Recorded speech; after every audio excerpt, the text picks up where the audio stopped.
Greetings. The war on drugs has been extremely harmful and challenging for my people. In the early 2000s, amidst the Afghan heroin drought and tense international relations, Estonian law enforcement agencies managed to nearly halt the country's heroin supply. Immediately after, we became a testing ground for novel synthetic opioids, that is, fentanyl and its analogues. By the time heroin supply from Afghanistan resumed, most people who had used it before had either quit or switched to fentanyls. Overdoses spiked and hundreds of people died. Estonia received the uncoveted title of Overdose Capital of Europe.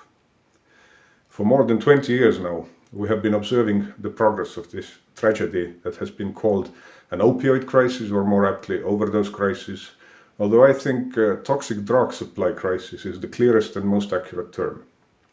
In most cases, people just did not know that they were taking a life-threatening dose of a dangerously potent synthetic opioid.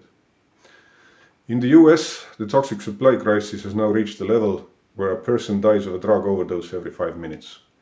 Many of them would have preferred to have used other drugs than the ones being pushed to them. Some were even unaware of both the exact nature of the substances as well as the risks involved in consuming them. Many were forced by circumstances to use alone and to die alone. Estonia is a small country which made it easier for the police force to take down the main fentanyl distribution network in 2017. Fentanyl supply dried out and overdose deaths from fentanyls dropped to historic lows.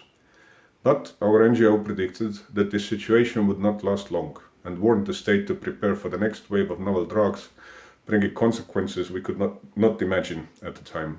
I am very unhappy to say that nitazenes fulfilled that prediction, with isotoniazine appearing in the Estonian drug supply in 2019. Since the law defines the criminal amount of any drug starting from 10 doses needed to intoxicate an average person, and according to forensic scientists, an average person's tolerance to nitazenes is very low, an amount sold as a single dose of some nitazenes may contain more than 100 average doses. This means they are effectively impossible to source in subcriminal quantities. This impedes the effectiveness of our country's harm reduction and drug treatment system, which includes take-home naloxone, HIV and hepatitis C testing, syringe services, peer support, opioid substitution treatment, and rehabilitation programs. And we already know that this is not enough. Last year, Estonia scheduled all nitazenes as a class of drugs. Let me now make another prediction. Unless we adopt new approaches, another, possibly even more toxic group of synthetic opioids will soon emerge to wreak even more havoc. We don't know yet what they will be, but rumors on the dark web are hinting at bezitramide analogues as possible replacements for banned nitazenes. And I would make similar predictions not only about Estonia, but most of Europe, North America, and even other parts of the world. If the supply of heroin from Afghanistan, for example, continues to be restricted, something will fill that void. Suppressed drug markets tend to give way to new ones, usually with more potent and dangerous drugs. The prohibitive and punitive approach to the problem of drug addiction and overdose deaths has thoroughly failed, and the tragedy of synthetic opioids is a clear proof of that. The 63-year-long experiment with global drug prohibition has yet to contradict its own iron law. As enforcement becomes more intense, the potency of prohibited substances increases. Back in the day, before the UN's adoption of global drug prohibition, addictive behavior was believed to be the consequence of the availability of drugs, to which a global ban seemed an appropriate response. The science of addiction has come a long way since, proving that sanctions, punishments, public shaming and deprivation of freedom are neither effective nor economical treatments for drug dependence. Now that we know of the importance of acceptance, kindness and support in responding to drug dependence, continuing to deny that to us is morally reprehensible. After a century of failure, we cannot keep calling the tragic consequences of the global drug war unwanted. No, if whole populations continue to be demonized, discriminated and incarcerated because of our preference of mind-altering substances that the people currently in power don't approve of, the human rights of people who use drugs are being suppressed willingly. This, of course, is not news to many authoritarian regimes using selective drug prohibition as a calculated tool of oppression. And I am afraid that it is because of the proven usefulness of that inhumane tool that many countries hesitate to give it up.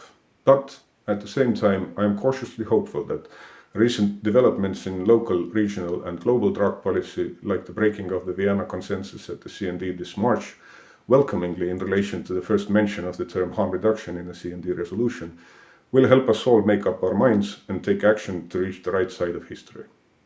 I hope to live until the day we can look back at the criminalization of people who use drugs and wonder how we could have been so blind, stubborn and uncaring towards our fellow humans. In this context, the inalienable human right to health and best available treatment for people who use drugs should necessarily include enhanced harm reduction measures, such as overdose prevention facilities, drug checking services and safer supply, that is, allowing people who use drugs to source clean drugs for non-medical use. Anything less would just prolong the inevitable at a very high cost of human lives. I sincerely believe that this is the only viable course of action, and thus urge all governments, international organizations such as UN and its relevant bodies like INCB, UNODC, WHO, UNAIDS and OHCHR, as well as other parties involved, to take that into account when considering changes to local and global drug laws or designing prevention programs, support services and changes to addiction healthcare. Thank you for your attention. Peace be with you.